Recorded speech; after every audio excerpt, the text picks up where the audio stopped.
एक uncertain destiny की तरफ निकलते हुए ये 13वां दिन जो सिंधुदुर्ग में हम देख रहे हैं, इसकी कहानी पीछे है।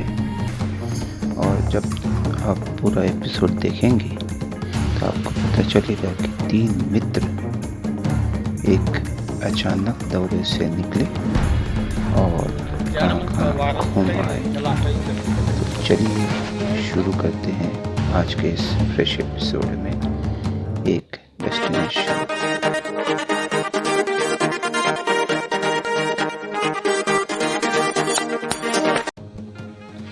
मित्रों, हम अचानक बिना प्लानिंग के निकले। पहली रात नागपुर से निकलने के बाद माहौर में गुजारी। आगे की 2 रातें हमने नांदेड़ में गुजारी और उसके बाद चौथी जो रात थी वो हम पर्ली बैजनाथ में एक साधारण धर्मशाला में गुजारे। पिछले एपिसोड देखना बिल्कुल न भूलिएगा, क्योंकि आपको पता चलेगा कि 3 मित्र अचानक किसी बिना प्लान के निकल पड़े। तो आज सुबह सुबह 5वें दिन की शुरुआत करते हैं। हमने सुबह सुबह ध्यान किया, फिर से ज्योतिर्लिंग के दर्शन किए और 10 बजे के करीब हमने धर्मशाला छोड़ दी। फिर वही बात कि कहाँ जाएंगे, क्या खाएंगे, कहाँ रहेंगे, कुछ भी पता नहीं। बस गूगल मैप जो भी कहता था, आजू बाजू के लोगों से जब भी बात करते थे वहीं से पता चलता था। तो अब हम नज़दीक के एक देवस्थान अम्बे जोगाई के मंदिर में जाने का हमने निश्चित किया।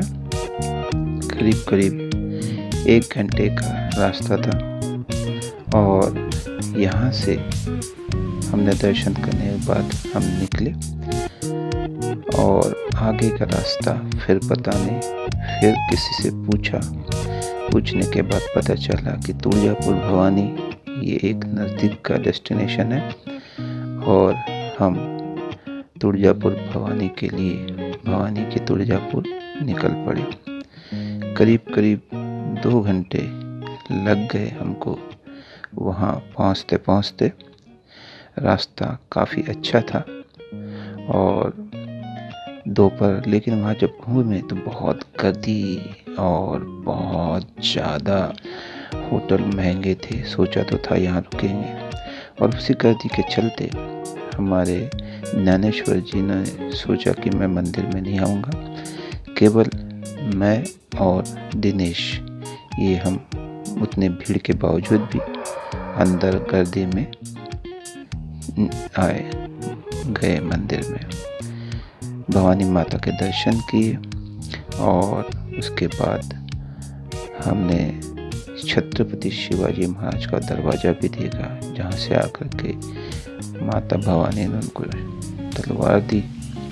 यज्ञ मंडप हम इस वक्त देख रहे हैं और वहाँ के होटल, जैसे कि मैंने बताया, और गर्दी की वजह से हम यहाँ पर रुकना उचित न समझते हुए, हालांकि दिनेश हमारा करीब अब तक के 200 किलोमीटर का रास्ता तय कर चुका था, लेकिन फिर भी पर्याप्त व्यवस्था न देखते हुए हमने वहाँ से आगे बढ़ना शुरू किया। पता चला कि अक्कलकोट के स्वामी समर्थ महाराज का मठ नज़दीक ही है, लेकिन निकल तो पड़े थे, लेकिन पता चला कि रास्ता बहुत बेकार, बहुत उबड़-खाबड़, काफ़ी थका देने वाला और अंडर कंस्ट्रक्शन। पूरे महाराष्ट्र में इस वक्त रोड अंडर कंस्ट्रक्शन होने की वजह से तकलीफें तो होती है, लेकिन यहाँ पर कुछ ज़्यादा ही परेशानी हमने महसूस की। तो अक्कलकोट जो 1-1.5 घंटे का रास्ता था, करीब 3 घंटे हमें लग गए। लेकिन जैसे ही हम अक्कलकोट पहुँचे, सारी थकावट निकल गई, क्योंकि वहाँ की व्यवस्था, वहाँ का हमने एक रूम किया और उसके बाद दर्शन के लिए निकल पड़े। दर्शन किया और वहाँ के महाप्रसाद में भी हम शरीक हुए। बहुत अच्छी व्यवस्था अक्कलकोट महाराज की, और अच्छा खाना मिला।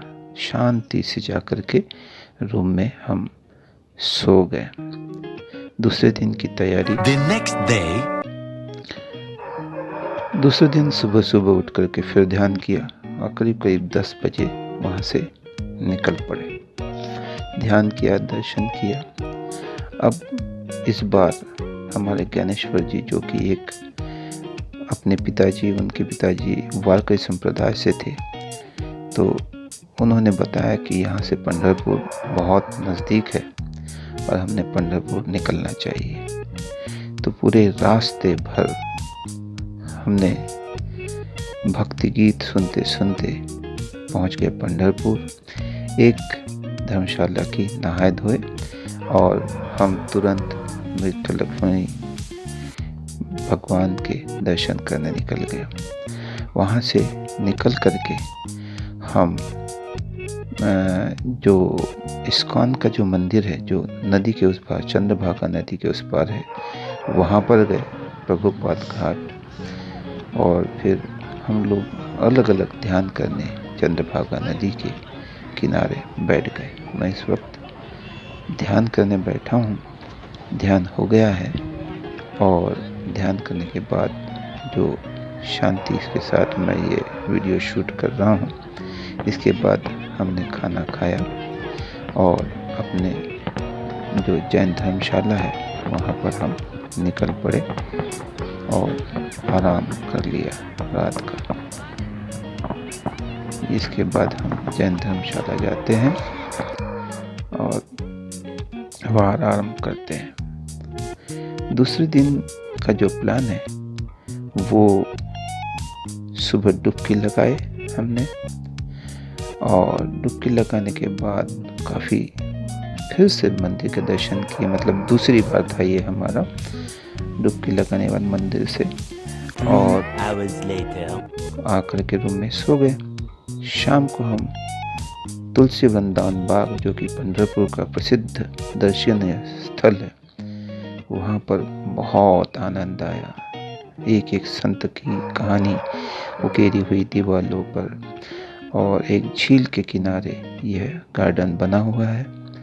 हमने वहाँ से जब वापस आए तो पानी पूरी वगैरह खा करके और खाना वगैरह खा करके हम वापस अपने जैन धर्मशाला में वापस आ गए। ये आखिरी रात हमारी पंढरपुर की दिनेश ने हमें बताया, और हम कल और किसी डेस्टिनेशन के लिए निकल पड़ेंगे।